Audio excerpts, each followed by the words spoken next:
Hello ladies and gentlemen, welcome back to the workshop.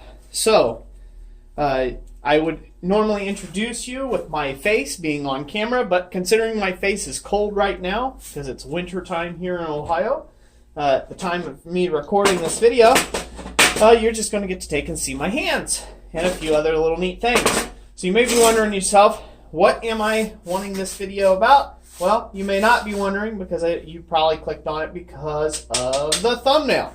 But anywho, beyond that spastic moment, let me take and explain what I'm doing about. So, I recently got some new, well, I shouldn't say recently, I've had these for about 2 months now, and I wanted to do a little review of them.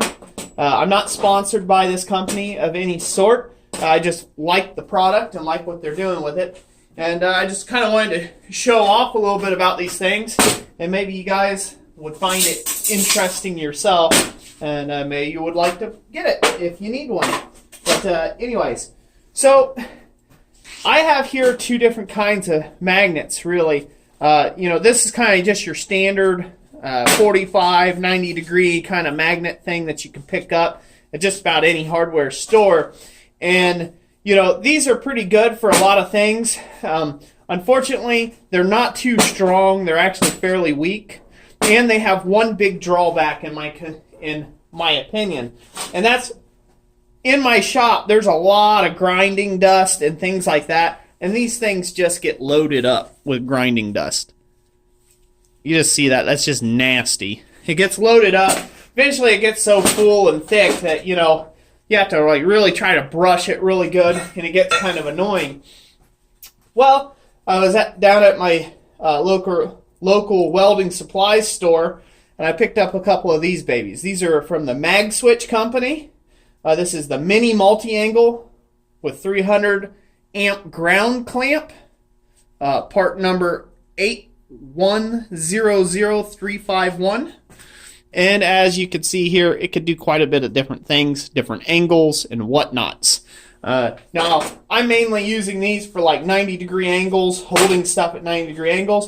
But as you can see, there's not they don't stick, to anything. They're off right now. And so the way you turn these on is you just turn your switch like that, and now they're on. So, and they are strong little boogers to get off there. Best to demonstrate this is, I don't know if you guys can see this little pile of metal over here. Up we go with it. It separates out all that iron there. Just like so. And then the greatest portion about this, in my opinion, is that right there. It's clean. It cleaned it off completely. There's nothing stuck to it. So I'll just show you this again for anybody that hasn't seen mag switches before.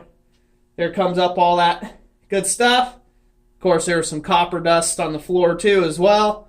That's not magnetic, so it doesn't pick it up. There you go. Got that all up there. Look how dirty that thing is. You couldn't even think or attempt to do that with these. This here gets stuck to it. It stays in there unless you brush it out.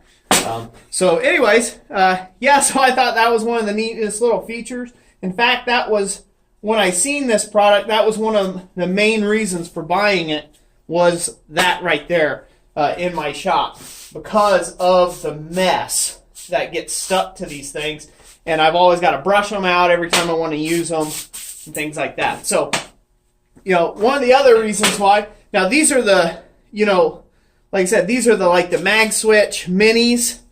They make much larger ones. Of course, they get really pricey. These aren't for the faint of heart either. I believe I paid $35 each.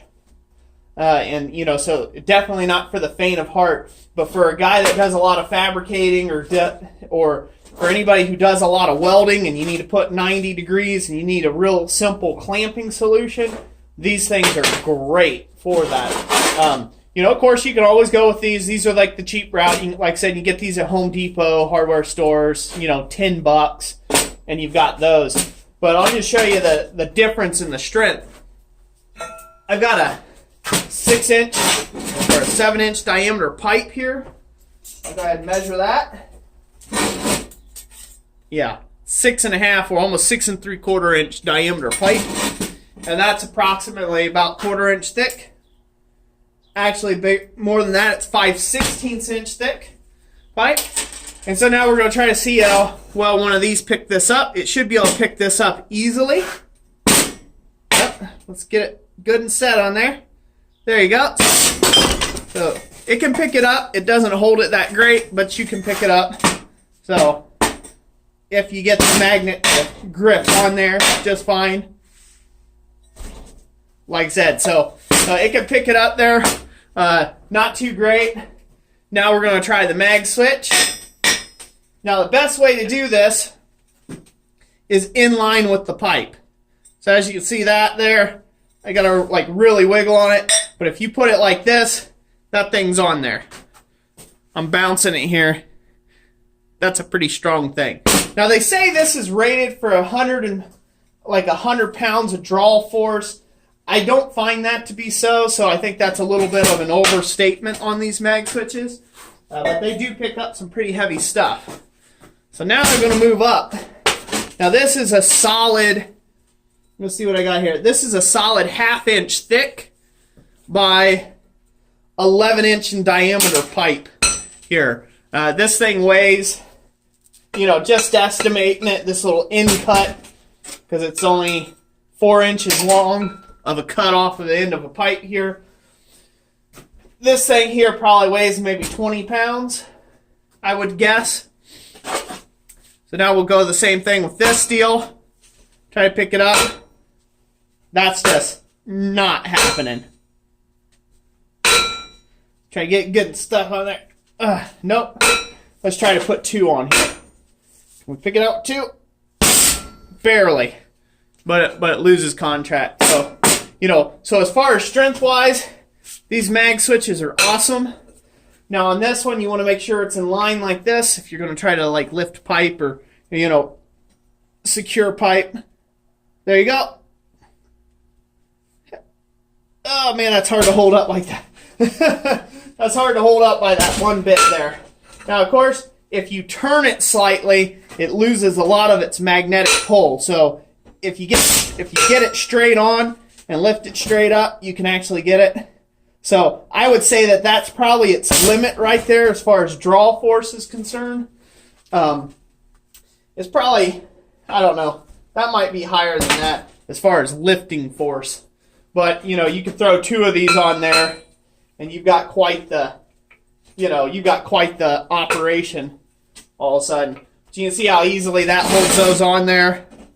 You can stick other things to it if you need to weld something to it. Use them as positioners or anything like that. So they're pretty, like I said, they're a pretty neat deal. Oh yeah, that's just as easy as pie right there with 2 of them on it. So, and off it goes. So anyways, I just thought I'd share that with everybody. It's kind of like an official but unofficial review of this. I'm going to keep using it in my shop. And I'll probably give you guys like a 6-month or year update on this, what I think about them. I plan on buying a lot of their other products right now. I can tell you that right now. Some of their bigger Magswitches that can hold, I forget, one of them said 175 or 200 pounds. They have one that holds 1,000 pounds, has 1,000 pound draw force to it. I'll probably buy that at some point in time.